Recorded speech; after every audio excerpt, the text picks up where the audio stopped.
I first started taking interest in archery when I was 5, after I saw a Tarzan film. Well, after the film I wanted my own bow, and a neighbour's friend sort of made me a very primitive bow. I guess where boys play cowboys and Indians, it just never stopped with me. While working as a commercial diver on the West Coast, hunting for diamonds, there were 2 pastimes you could keep yourself busy with, is either being in the pub all day or being outdoors. Being a desert town, there wasn't really much to do. Those years out there in the desert really enticed me to do more archery in depth, but we were out about 800 kilometers from the closest city, which was Cape Town. And getting supplies, archery supplies, you know, feathers and your new bowstrings and stuff, was quite a mission to resupply. And I eventually started making my own arrows, self-taught. Made a lot of mistakes, and eventually I had to make my own bowstrings. A good friend taught me how to do it back then. And one thing led to the next, and I thought, well, why don't I make my own bows? But being out there in the desert, there aren't really any trees growing, so I had to come down to Cape Town, find suitable woods, which at that point I didn't really know much of wood selection and wood grain configuration and so forth.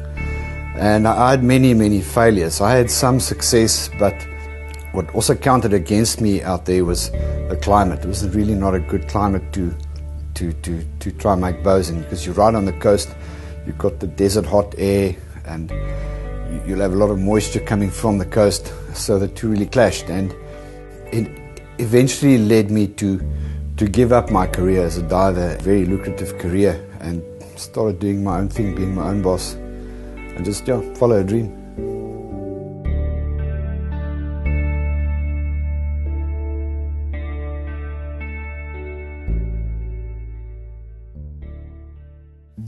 In a nutshell, it's one of the dark arts. Quoting another friend of mine that once said that bow making is really a war of thousands of inches, and that really is the truth. My approach to bow making is very much on an artistic level and on a technical level. I'd say more technical than anything else. So you are literally struggling with thousands of inches, micro measurements that you are making a bow in, and if you miss the mark with a couple of thousand of inches, you would have a different bow. You would have a bow that has a different draw weight to it. It'll either be a bow that's too light in draw weight or too heavy in draw weight. You often have to start over again. Very well-known South African bow maker who was really the pioneer of traditional archery in South Africa, a friend with the name Derek Norse. Seeing the works of art that he created also inflamed the creative side inside me. One of my favorite books is a book with the title Howard Hill, The Man and the Legend. And Howard Hill is known as the greatest legend of archery today, and I think he'll always be. And I just think his life and his career as a bowmaker and hunter and archer is also known as the greatest archer of all times.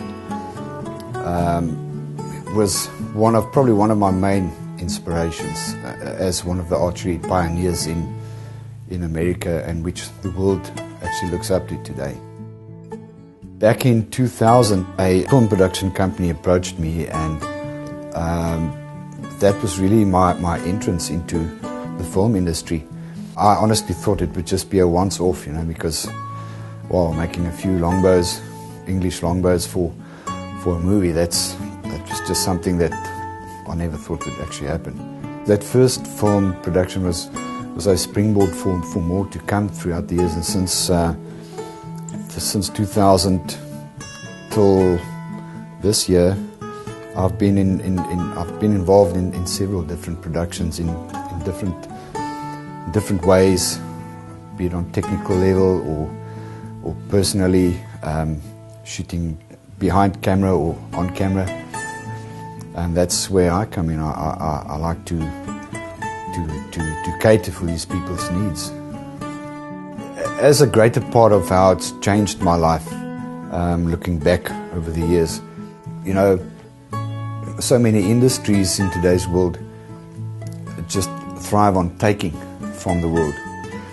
And in a minuscule way, I'd like to see myself as being a part of giving back to the world. So it's more of taking something out of nature and the beauty of wood that can portray and giving it back to mankind out there. Archery is much more about the giving than the taking, if you understand the philosophical side of that. It's a lifelong quest and a lifelong journey.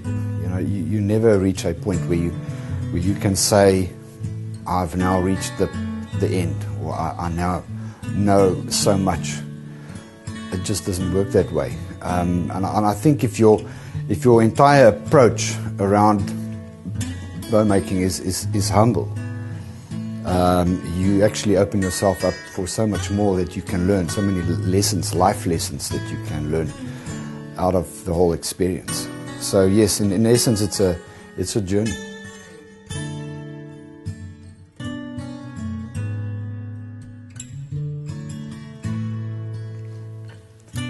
It has changed me in many ways, archery. It's a great character builder. I needed something for my life and in my life where I can express myself through the creativity that I know I have. Archery being such a greater part of my life since the age of 5 was really the only means where I could really express myself in that way. And it's been a very, very exciting and interesting journey thus far. I've learned a lot. It's also humbled me in many a way. I've learned a lot of life lessons, and I've learned a lot of character traits in people and within myself as well.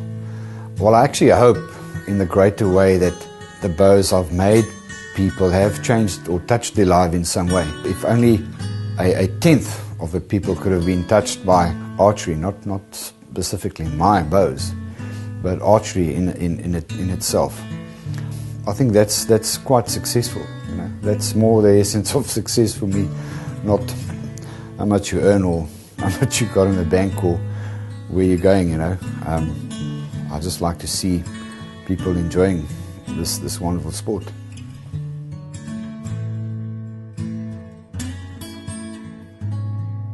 I think if a person truly is passionate about his or her sport, in this case archery, your bow eventually becomes an extension of your body and of your mind. That in essence really makes a person a better archer. It's basically how much time you spend with your sport. And definitely yes, it does. There is a definite merging of man, woman and bow the more you practice it. It's a very mystical and a very mythical sport. Quality is never an accident, but the result of intelligent effort. And that's really my quest, is trying to not create the perfect bow. The perfect bow, incidentally, doesn't exist. You will never find the perfect bow. But to create a bow that can help a person to create perfect moments with it, that's more what archery is like.